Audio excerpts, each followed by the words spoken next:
But yeah, batteries and stuff, there's no way I would have lifted the battery out, even though I know how to change a battery, because I took auto shop back in high school. I just can't physically, not with the wrist. So I still have, on cold days the scar shows up, how cool that is. Yeah, but yeah, I mean, I got 2 back-to-back scars on my wrist. And then one day maybe I'll get a tattoo or something. I don't know, a little dragonfly, you know, flying around, going into a monarch butterfly. I don't know, maybe not. Maybe when I'm like in my 60s, I'll be like, just tattoo my whole body. But you can't go in the hot springs in Japan with tattoos. You have to cover them up. So that's another reason I just never got around to getting tattoos. You know, one of it is I never got my ears pierced because I was always wearing helmets and I just don't like stuff in my ear. I never got tattoos because I lived in Japan for 4 years and I would be obligated to go to hot springs with my co-workers or with people that we'd bring out to Japan or with my friends. And I just, you know, it was sad to see that there were people not allowed in, not just because they had tattoos, but because they were, you know, foreign. So like there was, which is illegal. They can't tell you can't come in here. It's just because you don't look Japanese. But they did that back then. This was 25 years ago.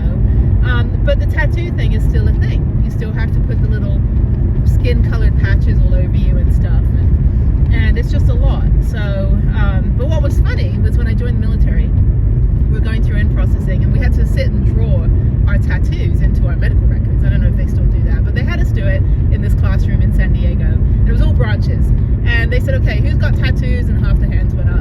And they're like, okay, who doesn't have tattoos? The other half went up. Okay, those without tattoos, you're going to help draw the tattoos. And you know, some people have them in places they can't see. And we didn't have cameras on our cell phones back then, really. I mean, you know, it's 2005. And so I was like, I volunteered. I said, okay, anybody that's got Japanese or Chinese characters, I can do those because I can read and write in Japanese. So I'd be drawing, you know, meticulously drawing this girl's, like, you know, when they have the I'm not going to say what it's called, but, you know, when they have the tattoo on the lower back, right? And so I'm, you know, she pulls her pants, she like pulls her shirt up and, you know, pants down a little, and I'm like, you know, drawing it. And I was like, oh. And she's like, what? And I said, oh, you got that tattoo? Oh, no. And she's like, what does it say? My boyfriend did it. I'm like, oh, man, like, oh, I said, it doesn't, you know, they freak her out for a minute. I'm like, just kidding, it says flower, you know. And so there's actually a woman on TikTok, a Chinese woman, and she'll read tattoos and she'll be like gibberish, you know, and like, and, you know, like the funny versions of like when foreigners get Chinese or Japanese tattoos. So it's pretty funny. But yeah, and then there were some that were like, yeah, the military's taking everyone now. Like, you weren't allowed to have like neck tattoos, but they just took everybody in 2005. We're in the middle of the, you know, was it Operation Enduring Freedom or whatever those, you know, those fields of combat were at the time. We were just coming out of the Iraqi stuff and entering into the Afghanistan stuff. And so, you know, it's, they literally, and then there was one guy, because in my company, we were the translators, map readers, band members, cooks, you know, kind of like the nerds, and a lot of 88 bike truck drivers. And so we all had to sit in alphabetical order. And the guy sitting behind me, he would always tap me on the shoulder. He was in prison, okay, like in Florida. Anyway, so this guy behind me, and he goes, I don't know his name anymore, but he was 88 bikes, his truck driver, or, you know, tank driver, or whatever he's going to be. So he taps me on the shoulder. He's like, Timar. I'm like, what now? And then he goes, let me show you my tattoo. And I'm like, fine, let me see your tattoo, because we're sitting there all day on a rainy day in the classroom, and we're sitting down on the floor. So he pulls his shirt up, and I was like, whoa, that's impressive. It was like all the Gothic, I'll put it on the screen, like the Gothic type font, you know, like really, really cool, right? You know, it just said, so I don't know, it has probably some sort of like, I don't know, I don't even remember what it said. I was just mesmerized the fact that it was so intricate.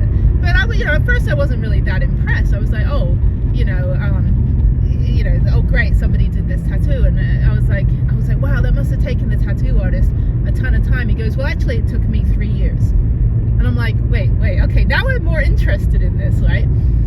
You tattooed yourself. And he goes, yeah, and then he goes, do you want to know how to do a prison tattoo? I said, actually, yes, I would love to know how to do a prison tattoo. Here's how you do a prison tattoo. Okay, let me do like an intro on the prison tattoo. Welcome to how to do a prison tattoo. Okay, so this is what he told me. I don't know if it actually works. So what you do is you get the cup of noodles from the commissary. So first of all, you got to like beat someone up or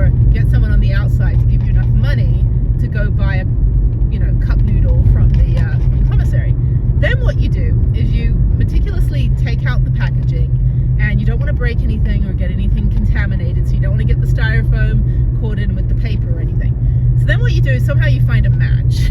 Like apparently they just have an array of matches lying around in prison. So, or you make fire yourself, or you bribe a prison guard to give you a lighter.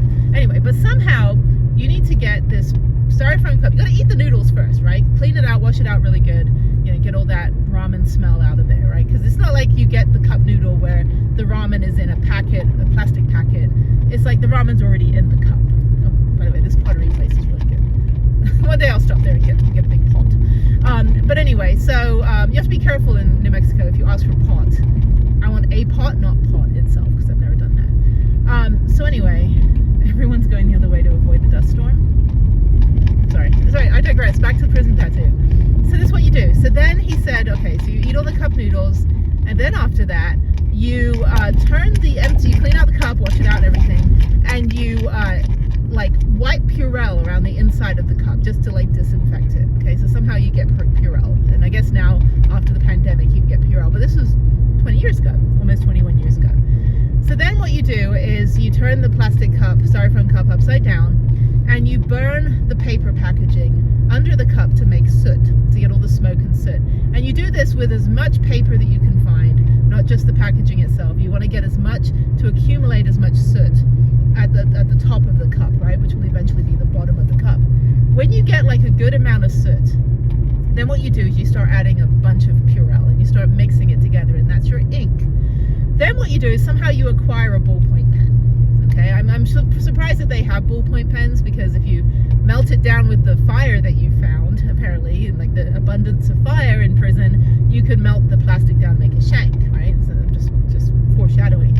If you want to, if you decide you're not going to do the prison tattoo, you can just take your ballpoint pen and go make something, stab something in the eye. I don't know how it works in prison anyway. So then what he said he did was that you spend about a month blowing all of the ink out of the little tube that the ballpoint pen is. So you want to blow all the ink out. You don't want to use that ink, because that ink will kill you. Because apparently soot mixed with Purell is fine, but the ink from a cup will kill you.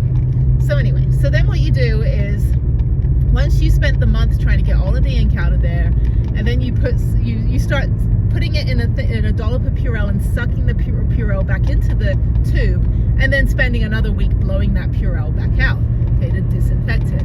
So now you've got your two modes of stuff, but you still need a needle, okay? Of course, there's no needles in prison, right? Unless you like grab one from the nurse or something. So you have to make a needle. So what you do is you find some product in the commissary that has a staple, and you take that staple out and you unbend it so it's a straight, instead of it's all curved, it's now straight. And I just got to Texas, so sorry, let me just put my uterus to the side here. I'll be back for it in a month. Goodbye, uterus and women's autonomy. Sorry, very, very big about that. Yes, I now have lost an hour and part of my womanhood. So back to the prison tattoo. Okay, and tumbleweeds are so funny. There's like, there's so many. There's like 100 tumbleweeds. What is happening?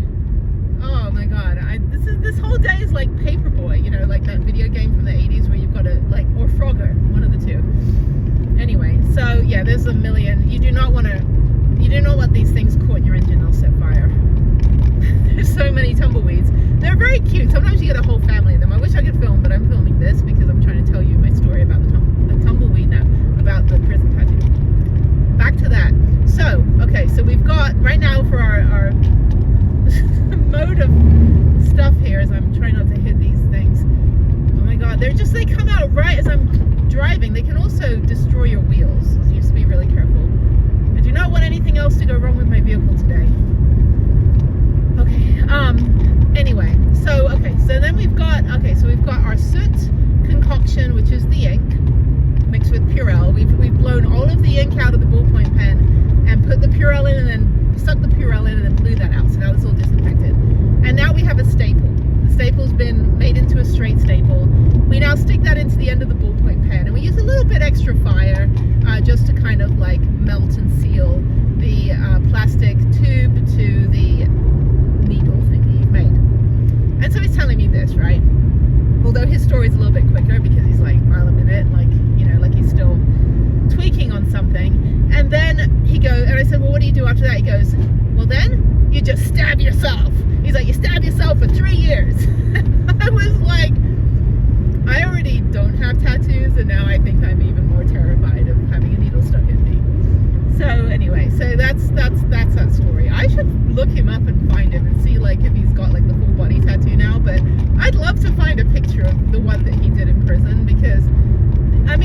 honestly, it was pretty impressive. I think it said something like cute kitties. I didn't have any racial slurs. I know that for sure. I would have remembered that. I didn't have any derogatory or like, neo-Nazi or any of that stuff. I think maybe it was his girlfriend's name. I don't know. But it had something lighthearted, but it was all in that kind of old English font. But yeah, and he's like, hey, you stabbed yourself for 3 years. Great. Okay. All right, now I'm in a dust storm. And I'm in all the cotton fields. So now the cotton's been harvested. There's all this, on the side of the road you can see all the remnants of the cotton. But it's just all dust ahead of me. So this is January in Texas. It's sunny, cold, and dry. It's sunny, hot, and dry. It's 68 degrees. And nothing's happening. No snow, nothing. No rain. Just dust and tumbleweeds and dead batteries. And this car, you can see right, oh, you can't see it. He's got a tumbleweed attached to the front of his vehicle. That's the danger, because that stuff can like ignite, and you don't want to be like on a tumbleweed fire. So I'm gonna have to make sure I didn't get anything stuck in my grill. It's either that or dead animals, one of the two. It's just Texas. But anyway, so that's how you do a prison tattoo. I don't want to get too off topic. I'm gonna keep it on this topic.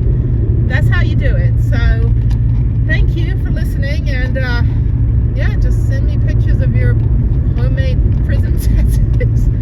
Yeah, I don't know how much of that story was true that he was telling me, because I mean it did look pretty professional, but then again, if you've got 3 years sitting in your cell in solitary confinement or something, I don't know. I mean, it's like the ancient peoples that built like pyramids and castles and like Mayan ruins and Machu Picchu and all that stuff. Like it seems really impressive, but keep in mind that's all they did back then. Like, and you've got hundreds and hundreds of workers working, many years to create things like the Taj Mahal and all of those 7 wonders of the world. So it's just like, or ancient ruins and stuff. So it seems impressive now because we just want things done right away. And back then they had thousands of people building this stuff. So when you have more people doing it, like in Japan, when the kids after lunchtime the kids will clean the school, and so everybody cleans the school for 15 minutes, but because everybody does it, it only takes 15 minutes to clean the school, whereas in America we have one janitor, it takes all day to clean the school, right? But if you have